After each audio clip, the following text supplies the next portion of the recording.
कहते हैं दुनिया में दो तरह के लोग होते हैं। एक जो भूत प्रेत नेगेटिविटी इन सब में मानते हैं, और दूसरे जो इन सबको बस एक मनगढ़ंत कहानी का नाम देते हैं। जिंदगी के कई साल तक मैं भी सेकंड कैटेगरी के लोगों में ही था। मुझे भी ये सब बस एक ढोंग या नाटक लगता था। लेकिन उस दिन जो मैंने मेरे सामने देखा, उसके बाद मैं खुद भी ये सारी चीज़ों में विश्वास करने लगा हूँ।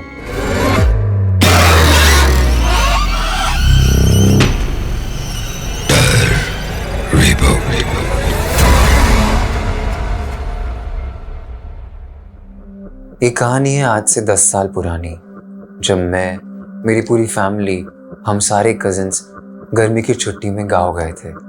और गर्मी की छुट्टियाँ सारे कजिन्स सारा दिन हम खूब मस्ती करते, खेतों में खेलते, नदी में नहाते। लेकिन शाम होते ही पता नहीं क्या हो जाता था। गांव में एक सन्नाटा सा छा जाता था। शाम को ऐसा क्या हो जाता था हमें नहीं पता, लेकिन हमें एक चीज़ पता थी कि हमारे गांव में कुछ तो नेगेटिव है।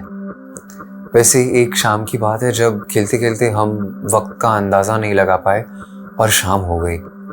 शाम इतनी हो गई कि दादी ढूंढते ढूंढते हमें खेतों तक आ गई।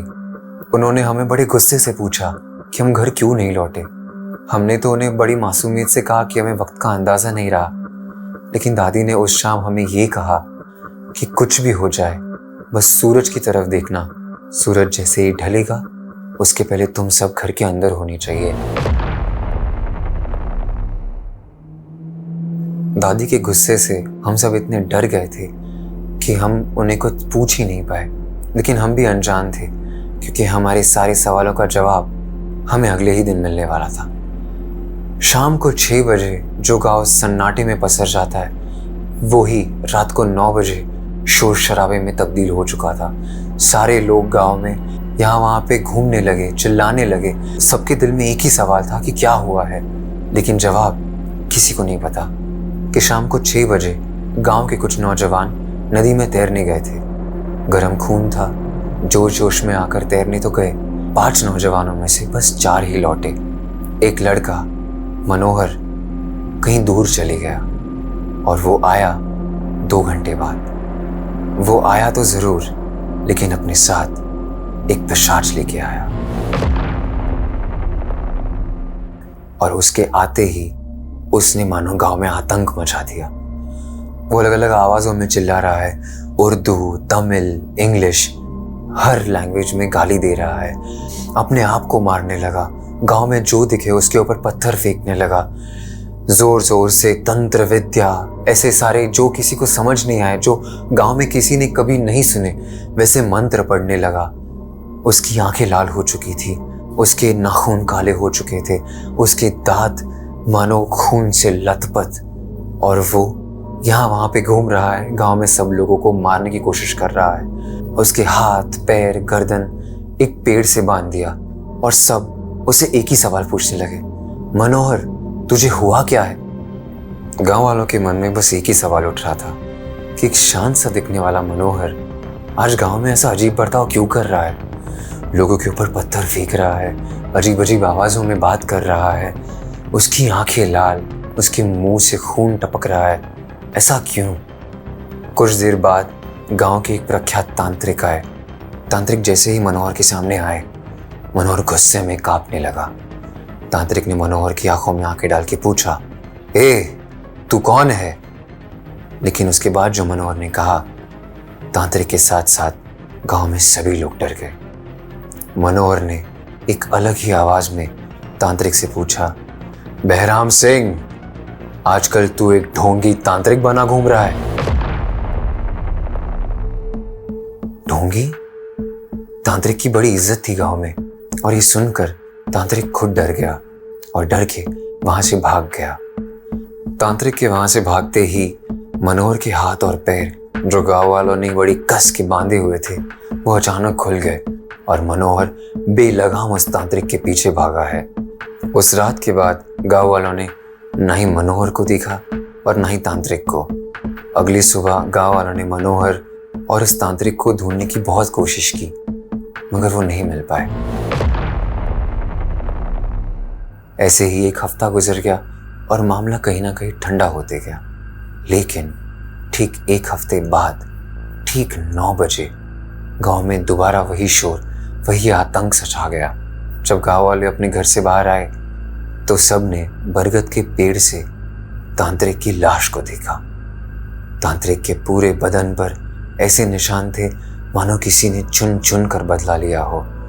गांव वाले मनोहर को भी ढूंढने लगे। सबको लगा अगर तांत्रिक मिला है तो मनोहर भी मिलेगा, लेकिन सब गलत थे। उस रात के बाद मनोहर कभी किसी को नहीं देखा। अब लोगों की अलग अलग थियरीज है कि उस रात क्या हुआ, लेकिन गांव के बड़े बुजुर्ग ये कहते हैं कि उस रात मनोहर के अंदर एक आत्मा थी और वो आत्मा मनोहर की नहीं, उस तांत्रिक की जान लेने आई थी। कुछ ऐसा हुआ होगा कि तैरते तैरते मनोहर को वक्त का अंदाज़ा नहीं रहा और वो नदी में कुछ दूर चले गया। और जैसे ही वो बाहर आने लगा वैसे ही उसे पीछे से एक आवाज़ आई होगी, मनोहर क्या मैं तुम्हारे साथ आऊँ? क्योंकि रात में अंधेरा इतना हो जाता है मेरे गांव में, हमारे 10 फीट दूर भी कौन खड़ा है हमें नहीं पहचानने में आता। लेकिन गांव का ही कोई बंदा होगा सोचकर मनोहर ने कहा, हाँ भाई आ जाओ। उस आवाज़ ने दोबारा उससे पूछा होगा, मनोहर मैं सच्ची तुम्हारे साथ आऊँ ना? मनोहर ने बोला होगा, हाँ भाई आ जा, इतना क्यों पूछ रहा है? बस मनोहर के यही कहते आत्मा ने मनोहर के अंदर प्रवेश किया होगा। लोग कहते हैं कि वो आत्मा तांत्रिक के बीवी की थी। कहानी ऐसी है कि बहराम सिंह जो गांव में बड़ा तांत्रिक बना घूमता था, वो असल में एक ढोंगी था और उसे यही पता चल गया था कि भूत प्रेत तंत्र विद्या इसकी बात करने से लोग बहल जाते हैं। उसे नहीं पता था कि तंत्र भूत प्रेत इन सब से छेड़छाड़ करने का नतीजा उसकी मौत होगी।